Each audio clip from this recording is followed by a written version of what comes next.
They buried an empty casket that morning, and I swear the ground beneath it knew it was being lied to. Charlotte's sky hung low and heavy, the kind of gray that seeped into your bones. Rain whispered on the church windows like it was afraid to interrupt the hymns. Inside New Hope Baptist, rows of black coats shimmered with moisture and grief. The air smelled of lilies and damp wool. My husband, Robert "Rob" Turner, had been declared dead 3 days earlier. A boating accident, they said. His body was never recovered from Lake Norman. Presumed drowned, the sheriff had told me. Presumed. That word stuck in my throat like a thorn. Rob wasn't just my husband. He was the man who fixed everyone's air conditioning for half of Charlotte's town, who made jokes about life being a series of loose wires waiting for someone brave enough to reconnect them. He loved lemon pie, country radio, and saying grace before every meal, even breakfast. And just last spring, he told me, "Storms always pass, Evie, but some leave holes in the roof we'll have to patch together." That memory clung to me as the choir sang Amazing Grace. I sat in the front pew, my hands folded, a tissue crushed between my palms. My daughter Vanessa sat on my right, pristine in her gray pantsuit, her perfume faint but sharp, like ambition. My son Jamie sat on my left, his tie crooked, eyes red, trying hard not to fall apart. When Reverend Cole spoke about Rob's unshakable honesty, I felt my lips tremble. That was when my purse buzzed. I shouldn't have looked, but something in me, some quiet alarm, told me I needed to. A message glowed on my screen from an unknown number. "I'm still alive, that's not me in the casket. Trust no one." The world around me blurred, my breath hitched. I nearly dropped the phone. I reread it, my heart hammering. "Alive, my husband?" I typed with trembling fingers. "Who is this? What kind of joke is this?" The reply came instantly. "Can't say they're watching, not even family." The church hummed with music, but I heard nothing. I glanced at my children. Vanessa's face was perfectly composed. She dabbed at her eyes like an actress aware of the audience. Jamie stared at the floor, knuckles white, his grief too raw to fake. Could the message be warning me about them? When the choir finished, Vanessa leaned closer. "Mom, are you okay? You look pale." "I'm fine," I whispered, forcing a smile. She frowned, eyes sharp and assessing. "You sure? You didn't even stand during the hymn." I nodded weakly, tucking the phone into my lap, just dizzy. Behind her, my sister-in-law Patricia was whispering to a man in a dark suit, her manicured hand resting on his arm. She caught me watching, smiled faintly, and turned away. It wasn't grief I saw in her face. It was calculation. After the service, we moved to the fellowship hall. Folding tables sagged under casseroles and peach cobbler, the comfort food of Southern sorrow. People hugged me, told stories of Rob fixing their heat in the dead of winter, and called him a good man. I nodded and smiled, but my mind was still trapped by that message. When no one was looking, I slipped into the coat room and reopened my phone. No new texts, just those exact words glowing back at me, like a warning branded into the glass. If Rob wasn't dead, then whose funeral was I sitting through? The door creaked open. Vanessa's reflection appeared in the mirror. "Mom?" she asked, her tone smooth but probing. "Everyone's looking for you." "I just needed a minute," I said, closing my purse. She stepped closer. "You know, Dad would have wanted you to rest. Maybe let me handle the house paperwork for a while. I can make things easier for you." Her voice was calm, almost kind, but there was a practiced rhythm to it, like she'd rehearsed the line. "Thank you, sweetheart," I replied softly. "Let's talk later." Her gaze lingered on me a second too long before she smiled and left. I stood frozen for a moment, the hum of voices muffled behind the door. That text echoed again. "Don't trust anyone." When I finally emerged, Patricia was at the coffee table stirring sugar into a styrofoam cup. "You're holding up well," she said. "Trying to," I replied. "You know, it's a mercy the sheriff handled things so quickly. Closure is important." "Closure is important." "Closure," I repeated, tasting the word. "I'm not sure I'm ready for that." Her smile didn't reach her eyes. "Well, sometimes life doesn't wait for readiness against the window." I sat alone in the living room, surrounded by half-wilted flowers and empty casserole dishes. My phone sat beside me, its screen dark, but I couldn't look away from it. A soft chime broke the quiet. A new message. Watch the house title. Don't sign anything. The fork I'd been holding clattered onto the plate. I looked out the window and froze. Across the street, a black SUV idled under the streetlight. Its headlights glowed dim, its windows tinted too dark to see inside. My heart pounded. Patricia's words about closure, Vanessa's rehearsed calm, the sheriff's quick declaration. It all knotted into one thought. Something was terribly wrong. The SUV lingered a few seconds more, then rolled away slowly into the rain. I sat in the dark, my pulse racing, my hands trembling around Rob's old coffee mug, the one that read, "Fix it right the first time." Tears welled up as I whispered to the empty room, "If you're out there, Rob, I'll find you. I promise." But deep down, I already knew this wasn't just grief anymore. It was the beginning of a hunt, and I wasn't sure who the hunter really was. The morning after the funeral, sunlight cut through the blinds like a blade. It should have felt like relief, but instead it made everything inside me ache. For the first time in 40 years, I woke up to a house that didn't sound like him. No humming, no whistling, no coffee brewing before dawn. The quiet was too loud. When I walked into the kitchen, Vanessa was already there.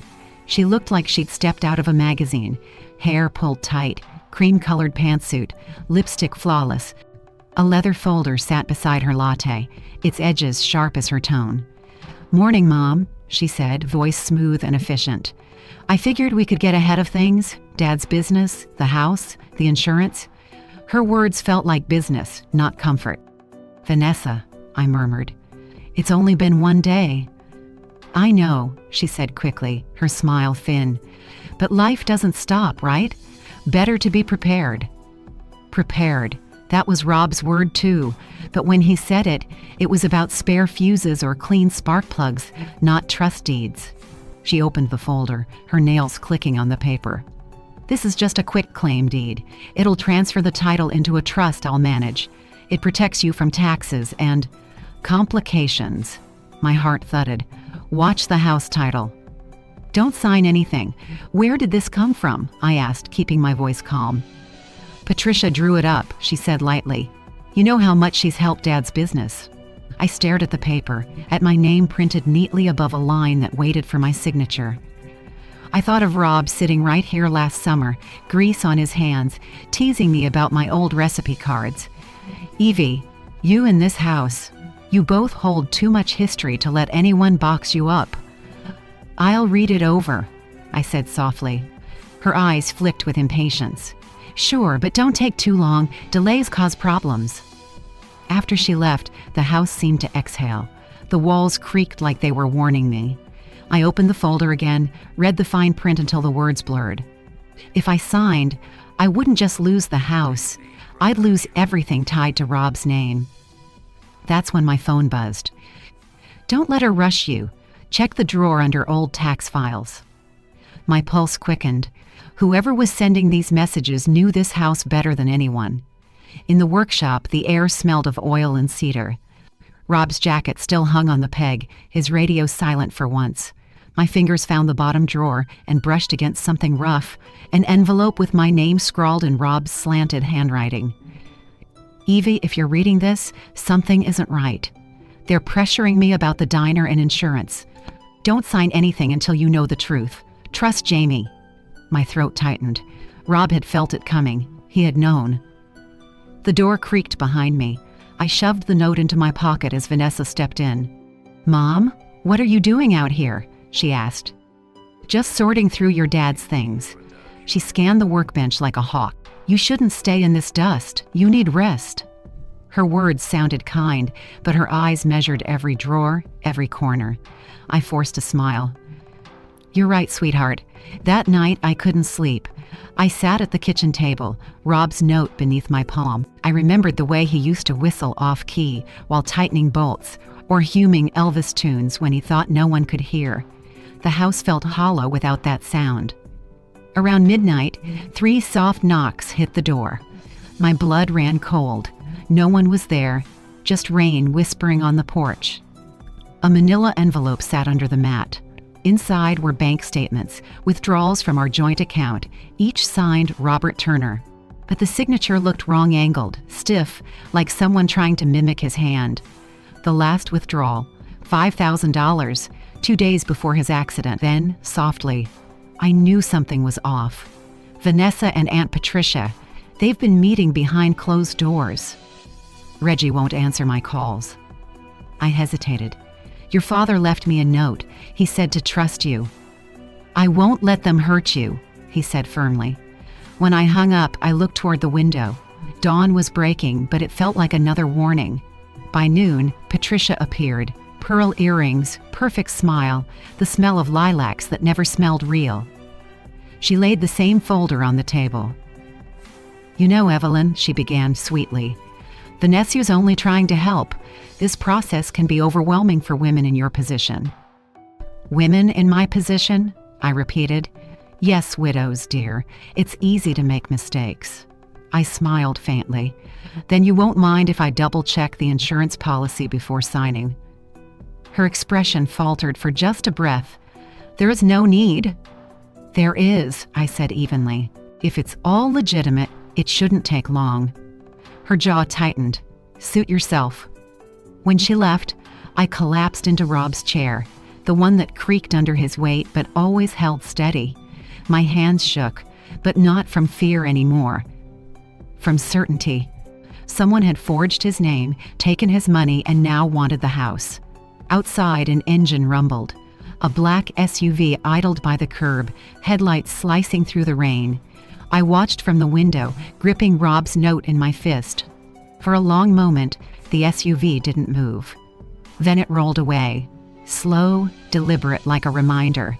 They weren't done watching me, and neither was I. When you start questioning the people you once trusted, even your own memories begin to lie. That thought kept circling my head the next morning as Jamie pulled into the diner's parking lot beside me. The neon sign, Turner's Grill, flickered weakly, its buzzing sound the same one Rob used to grumble about fixing. I hadn't been back here since the funeral. Seeing the empty booths, the napkin dispenser still half full, the faint smell of bacon grease clinging to the walls, it all felt like a place frozen mid-breath. Mom, Jamie said softly, closing his car door. You don't have to do this today. I do, I replied. Your father deserves the truth. We stepped inside. Dust motes danced in the weak light cutting through the blinds. On the counter sat Rob's old coffee mug, chipped at the rim, with faded words, "Fix it right the first time." Ran my fingers over it, as if it might still be warm. Jamie stood beside me, arms folded. You think Reggie's really behind this? I think, I said slowly, that your father started asking questions, and someone made sure he stopped. Reggie had been Rob's business partner for 20 years. He'd helped build the diner's HVAC system, spent holidays with us, and brought sweet tea and gossip when the fryer broke. But lately, he'd vanished. No calls, no condolences, just silence. We didn't have to wait long. The bell above the door jingled. Reggie stepped in, cap pulled low, rain still dripping from his jacket. His eyes darted between us before settling into something rehearsed. Evelyn. Jamie. His voice was too calm. Didn't expect to see you here. I forced a smile. We came to pick up a few things. Mind if we talk? He hesitated, then nodded, motioning toward a booth in the corner. We sat. For a moment, all I could hear was the clock ticking behind the counter. How have you been holding up? He asked. As well as a woman can when her husband disappears on a lake that never gives back what it takes, I said. Funny thing, though, the sheriff said the jacket they found wasn't Rob's. His face didn't move, but his fingers drummed the table once, twice. Boats sink, Evelyn. Things drift. I slid a photocopy of the forged bank slip across the table. And signatures drift too? He looked down. His jaw tightened. Where'd you get that? Does it matter? I said quietly. You and Patricia were helping him with business expenses, right? I was, he muttered, until things got complicated. Complicated how? Jamie asked. Reggie rubbed the back of his neck. eyes flicking toward the door. "Your father wanted out. He said someone was using his name to move money. I told him to keep quiet until I could fix it. Then," he paused, swallowing, "then he ended up dead." Jamie leaned forward. "You're saying he was killed?" Reggie looked like a man already drowning. "I'm saying it wasn't an accident." The words hit like a cold wind. I reached into my purse, pulled out Rob's note, and set it on the table. He said not to sign anything, that they were protruding him. Reggie's eyes widened. "You found that?" "That? Who's they, Reggie?" I demanded. "Patricia? Vanessa?" He shook his head quickly. "It's bigger than them. Patrice was the one who introduced us to that insurance broker. She said it was an easy way to expand the diner's protection policy. Rob didn't want it. Then she brought Vanessa in, said it would streamline things." My stomach turned. "Streamline," I whispered. "Another pretty word with teeth." "Look," Reggie said, lowering his voice. "There's a meeting tomorrow. Patrice contact. The non-arbit will be there to finalize something. They want your signature next. Don't go alone." Jamie's eyes met mine, steady and fierce. "We'll be ready." Reggie stood abruptly, pulling his jacket close. "You didn't hear this from me." He left before I could speak, the bell above the door jangling like an alarm. Outside, the rain had stopped, but the sky still looked bruised. Jamie and I stood by the diner window, watching Reggie's truck disappear down Main Street. "Mom," he said quietly, "this isn't just fraud. This is murder." I nodded. "And we're walking straight into it." That night, the house felt heavier than ever. I sat at the dining table with the folders spread before me, every paper suddenly looking like a trap. Jamie was upstairs scanning copies of documents, his fingers flying over the keyboard. When the power flickered once, twice, I felt my pulse jump. A sound came from the porch. Soft footsteps, deliberate. I grabbed Rob's old wrench from the counter, the one he used to fix the grill, and walked toward the window. Through the curtain, I saw headlights flash, then vanish. My phone buzzed. "Unknown number. They know you met Reggie. Lock the back door." My heart hammered. I ran to the kitchen, turned the deadbolt, and checked every window. Outside, silence. But somewhere in the distance, an engine idled. I sat down, forcing myself to breathe. That's when Jamie came down the stairs, holding a printout. "Mom, look at this," he said. "The insurance policy, the one they made Dad sign, it lists 2 beneficiaries, Patricia Monroe and Vanessa Turner." My knees went weak. "Vanessa?" He nodded grimly. "She and Patricia filed the paperwork together, just a month before the accident. And the notary? Same guy Reggie mentioned."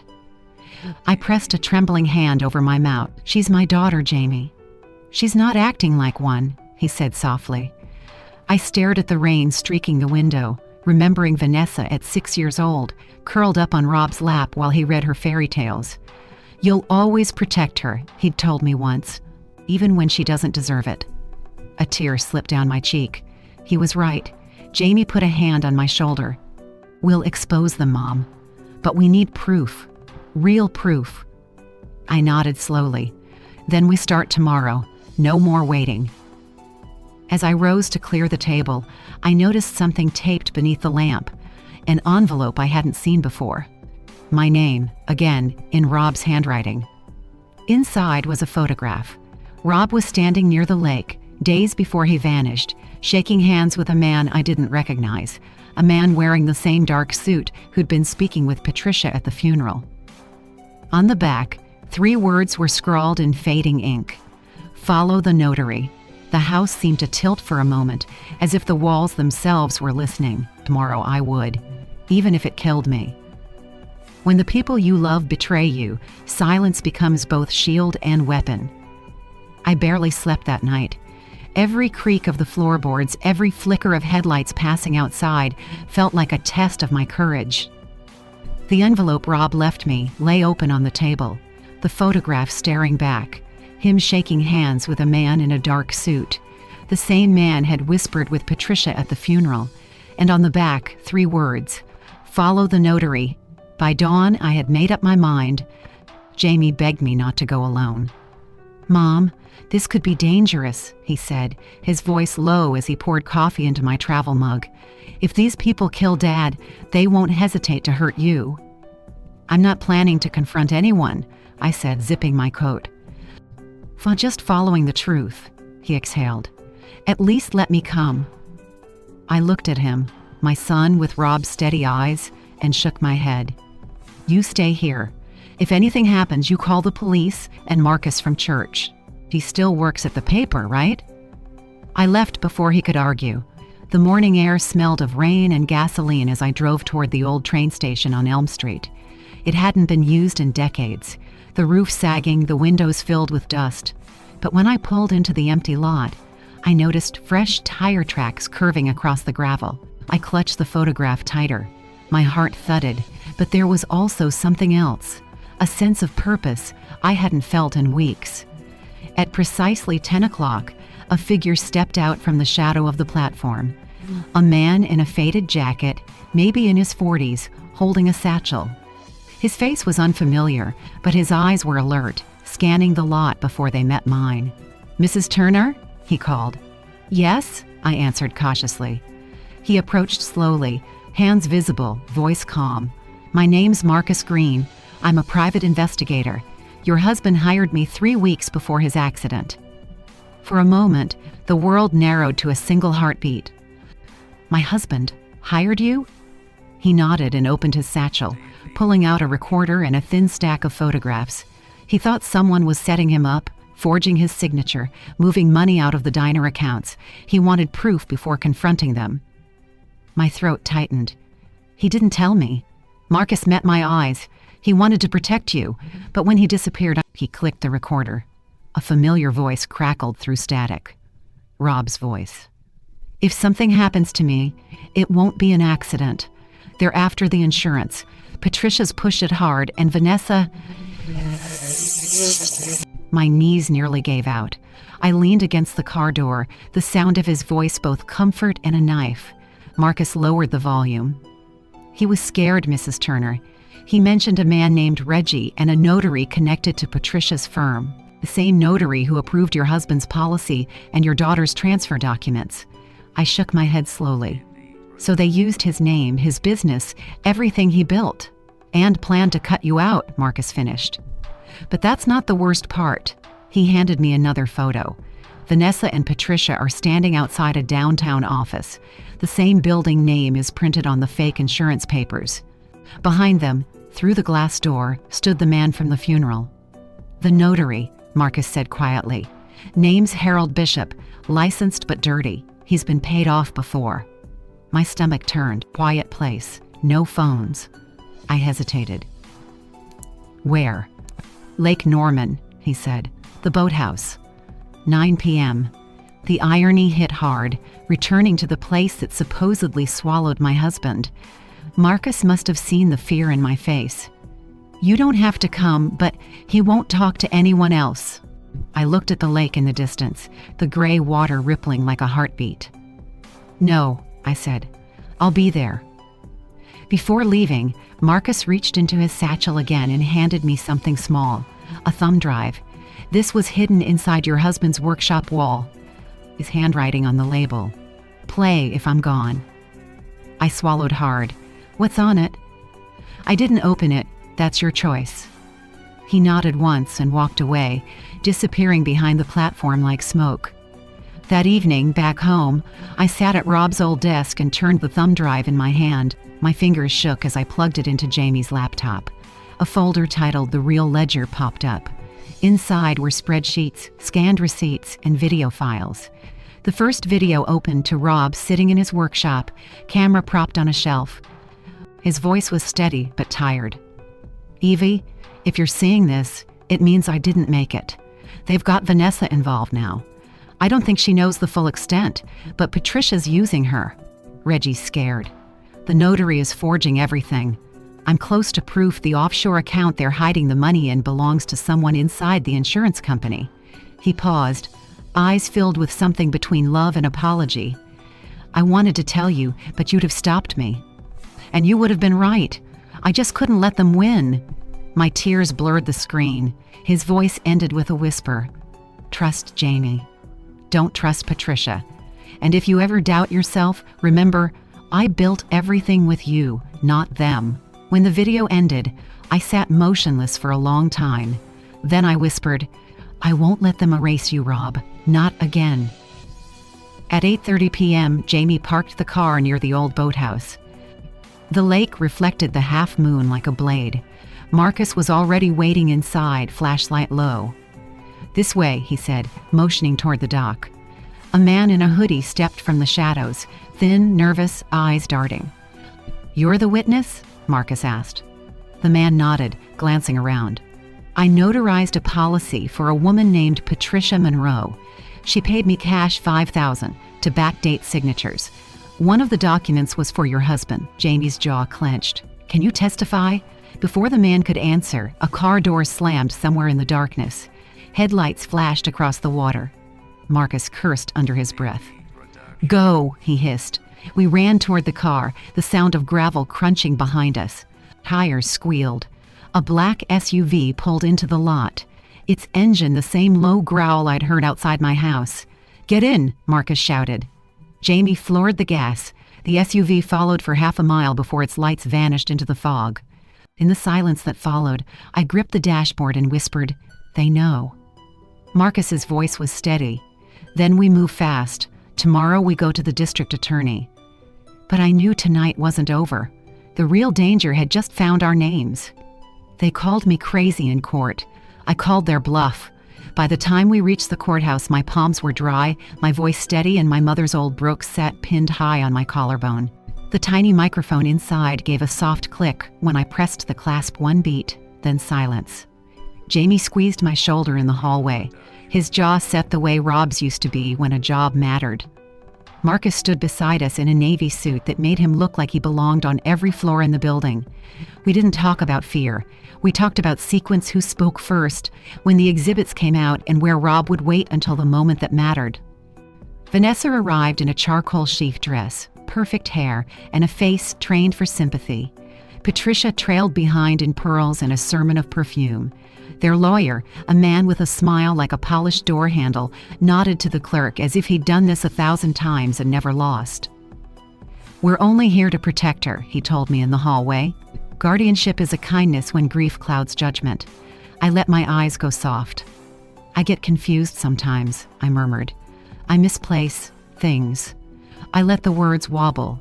Vanessa's gaze warmed like a lamp turned up a notch. Patricia patted my hand as if she'd already won. Inside, the courtroom was colder than outside. Marble floors, flag hung neat and heavy, the whisper of air conditioning that made everyone's skin look a little pale. The bailiff called our case, and Judge Mitchell's silver hair, clear eyes, took her seat with the kind of calm that says she has seen storms and stayed upright. "Counsel," she said. "I'm listening." Vanessa's lawyer rose. "Your Honor, Mrs. Turner has exhibited signs of paranoia and confusion since her husband's passing. She accuses family members of conspiracy, refuses reasonable financial protections, and has been receiving," he paused, pretending delicacy, "messages from unknown parties that she believes are from her deceased husband." He gestured to Vanessa. "My daughter took the stand like a star witness. Mom hasn't been sleeping," she said softly. "She accused me of stealing from her. She won't let us help with the house or the dinner. I'm scared she'll be taken advantage of." "Do you love your mother?" her lawyer asked. "Of course," Vanessa said, and looked at me with eyes that used to be the safest place I knew. The doctor came next, a neatly bearded man who spoke in short, soothing sentences. He hadn't examined me. He had, however, reviewed family reports of confusion. "Grief cognitive impairment is common," he offered, as if generosity were a lab value. When it was my turn, I kept my hands folded and my voice small. "I forget where I put my glasses sometimes," I said, and pulled them from my pocket with a tremble that wasn't entirely acting. But I remembered my name. Marcus rose from our table. "Your Honor, if I may," he wasn't my lawyer, but he had arranged what came next with a volunteer attorney from the legal aid office, who nodded from the row behind us. The judge lifted a brow. Briefly, "Exhibit A," Marcus said, handing up a folder. "Report from a retired FBI document examiner. Conclusion: the signatures on Mr. Robert Turner's life insurance amendment and on recent bank withdrawals are forgeries. Vanessa's lawyer scoffed. Unfounded. Exhibit B, Marcus continued, placing a thumb drive with a label in Rob's handwriting. Play if I'm gone. A video recorded by Mr. Turner 3 days before his disappearance. Judge Mitchell nodded to the clerk. The screen on the side of the room blinked to life. Rob's workshop appeared. Pegboard tools, his denim jacket on a hook. He looked into the lens, then down, then back up like a man making himself say the thing he didn't want to say. If something happens to me, it won't be an accident. His voice filled the room. Patricia's pushing a policy I didn't agree to. Vanessa, I hope you're not involved in this, but they're using you. Someone's moving money in my name.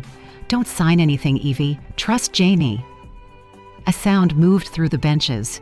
Sharp inhales. Someone's muffled, "Oh God." I watched Vanessa's face go still, as if she'd blinked and found herself in the wrong courtroom. Judge Mitchell leaned forward. Counsel? Vanessa's lawyer cleared his throat. A fabrication, Your Honor. Digital tricks are not impossible. Vanessa took half a step back. Patricia's fingers tightened on her purse strap until the knuckles whitened. Mr. Turner, the judge said slowly, you have been presumed deceased.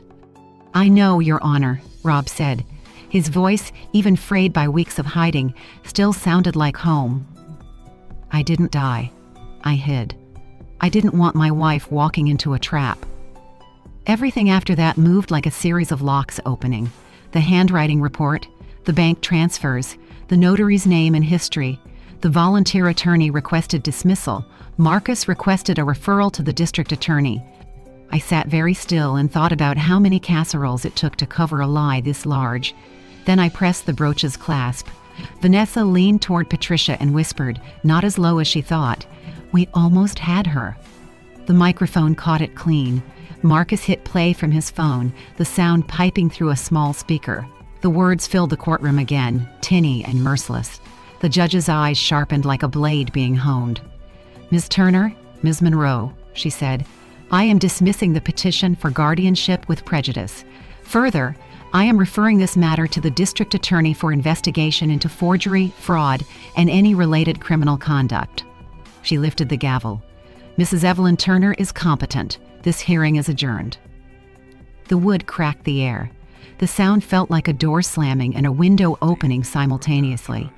Outside, the hallway erupted into murmurs.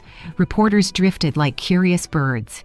Patricia moved fast, her smile snapping back on, but her eyes were rattled. Vanessa reached out as if to touch my arm, then dropped her hand when she saw Jamie step between us. Rob stood beside me, a breath away, as if he was afraid we might disappear if we didn't keep watch. I wanted to hold him. I tried to break it in half. I did neither. I stood up straight and reached for Jamie's hand instead. Marcus's phone vibrated. He glanced down, and a new color came into his face. The kind of color that means smoke has just found fire. He turned the screen so I could see the text. The rabbit hole goes deeper. The news referred to it as the Turner scandal, although I never liked the word scandal. It sounded like gossip. What happened to us was something heavier, a collapse and a rebuilding. 2 weeks after the hearing, the district attorney pressed charges: forgery, fraud, and obstruction of justice. Reporters parked their vans outside our house like vultures with better lighting. Patricia was taken in first, defiant even in handcuffs. Vanessa followed days later, her head bowed, her lawyer whispering something about misguided influence. Reggie turned himself in quietly, eyes hollow, a man who'd already punished himself more than any judge could. When it was over, the silence around the house was so profound that I could hear the clock ticking through the walls. Rob was back home, alive, but neither of us slept much. Nights were too full of what-ifs. We sat on the porch one evening, the air thick with the scent of cut grass and the promise of thunderstorms. He held his coffee the way he used to, both hands around the mug, as if it might run away. You still mad I didn't tell you? He asked finally. I was, I said. Now I'm just grateful you're sitting here to ask. He smiled, that quiet, crooked smile that had once made me fall in love with a man who fixed machines but understood people better. I thought if I faked my death, I could buy time. but I almost lost everything that mattered. "You didn't lose me," I whispered. "Just almost." We both laughed, small and tired. Jamie joined us with 3 glasses of lemonade and a stack of mail. "Marcus says the DA might need you to testify again," he told Rob. "They're expanding the case." I frowned. "Expanding?" Jamie nodded. "Apparently, the money trail doesn't stop with Patricia. There's someone at the insurance company who greenlit the fake policy. Same name keeps popping up. Linda Marquez." The name chilled me. Marcus had shown me that exact text the day of the hearing, the one that said, "The rabbit hole goes deeper." Later that night, while Rob slept, I stood at the kitchen counter sorting mail, bills, sympathy cards, and one letter without a return address. Inside was a single sheet of paper, typed neatly. "Mrs. Turner, I admired your husband's honesty. He should have left well enough alone. Some roots grow too deep to pull." No signature, no clue, just the faint smell of cologne. I burned the letter over the sink, watching the paper curl like skin under flame. The weeks that followed were a blur of interviews, lawyers, and reporters who wanted to turn my pain into sound bites. I refused all of them. Instead, I poured my energy into something Rob had once dreamed about, turning the diner's old storage lot into a community garden. We called it the Second Chance Garden. It began with 6 raised beds and 3 neighbors who simply wanted a place to plant tomatoes. By the end of the summer, we had sunflowers, basil, and a picnic table painted sky blue by a group of school kids. On the opening day, I stood before the small crowd with a tremble in my hands that wasn't fear, just gratitude. "Everything that was taken from us," I said, "we're planting back. Maybe not the same way, but stronger." People clapped. Rob stood near the fence, wiping his eyes discreetly. Vanessa didn't attend, but she sent a letter from the correctional center in Raleigh. "Mom," it began, "I don't expect forgiveness. I just wanted you to know I finally understand what you were trying to teach me, that money without integrity is poison. I hope you'll grow something sweet for me." I read it twice, then folded it carefully. "Maybe one day," I murmured, "if she means it." As autumn came, Rob's hair looked grayer under the porch light. Jamie stopped by every Sunday, and sometimes Marcus joined them for dinner, his humor as dry as ever. "You know," he said one night, "half the cases I take end messy. Yours ended with a garden. That's rare." I smiled. "Gardens are messy too. You just have to let things break the ground before they bloom." We ate pecan pie in silence for a while. Then Marcus pulled something from his briefcase, a file marked Marquez. "She's gone," he said quietly. "Resigned, vanished overseas. However, we discovered a shell company linked to her, which was tied to a larger insurance syndicate. Your husband's case might have uncovered a national fraud ring." Rob looked at me, eyes steady. "So it's not over?" "No," Marcus said, "but you're safer now. They'll keep running. We'll keep watching." When he left, I sat beside Rob, our hands brushing. "You think they'll ever stop?" I asked. He looked toward the horizon. "Maybe not, but neither will we. On the anniversary of everything, the garden glowed with late summer color, tomatoes red as heartbeats, sunflowers bowing their yellow heads. We gathered a few neighbors for lemonade and pie. As the sun dipped, I stood by the garden gate, reading the small plaque Jamie had made. The Second Chance Garden, dedicated to those who refuse to let betrayal be the end of their story. For a moment, I felt Rob's arm slide around my waist. "You did it," he said softly. "We did," I corrected. Then, as twilight settled, I noticed a woman in a beige coat standing near the road watching. She wore sunglasses, though the sun was nearly gone. When I stepped forward, she turned, slipped into a silver sedan, and drove away. The license plate started with LM7. I exhaled slowly, the air cool and sweet. It could be a coincidence, or it could be a reminder that some roots, as the letter said, grow too deep to pull. Still, I wasn't afraid anymore. The truth had taken enough from me. Now it had given something back. I closed the garden gate and whispered into the fading light, "Whatever's next, we'll face it head on." And for the first time in years, the word home felt safe again. Sometimes the cruelest betrayals don't come from strangers. They come from the faces you love, the voices you once trusted to say grace at your own table. When I look back, the most challenging part wasn't discovering the lies, it was realizing they started inside my own family. I had spent my whole life believing loyalty was unconditional, that love could excuse selfishness, that silence was a form of peace. But silence almost cost me everything. It nearly buried me alive beneath the greed of others. The day I stood in that courtroom, I learned something no book or sermon ever taught me. Forgiveness isn't weakness, but blindness can be. You can love someone and still hold them accountable. You can forgive and still lock the door. Betrayal by your own blood cuts deeper than any wound, but it also reveals who you truly are when everything safe is stripped away. For me, strength didn't roar. It whispered. It said, "Stand up, speak, prove them wrong." There was a time I wanted revenge, but as the days passed, I realized that revenge and justice are different. Revenge feeds the wound, justice helps it close. What I wanted wasn't destruction, it was dignity. When the world doubted me, when my daughter tried to paint me as unstable, when people smiled while quietly calling me broken, I didn't yell. I listened. I gathered proof. I waited.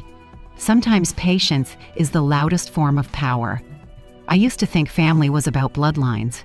Now I know it's about boundaries. The ones who stand beside you when everything burns down. That's family. Jamie was my blood, yes, but more than that, he was my mirror of faith. Marcus, who had no reason to fight for me, became proof that compassion can exist without obligation. And Rob, his courage built the bridge back to the life they tried to steal. Our garden grew from those ashes, not perfect, not symmetrical, but honest. Every seed planted there carries a story, of mistakes, of forgiveness, of truth refusing to die. The soil holds the proof that pain can be repurposed into something living. I still get letters sometimes from women who lost their homes, their trust, their sense of self because someone they loved betrayed them. They ask, "How did you start over?" And I tell them the truth. You don't start over. You start from what's left. Because the pieces you think are ruins, they're actually foundation stones.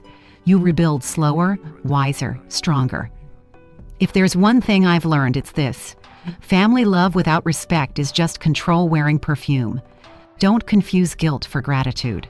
Don't let obligation erase your worth. Your peace doesn't depend on who stays.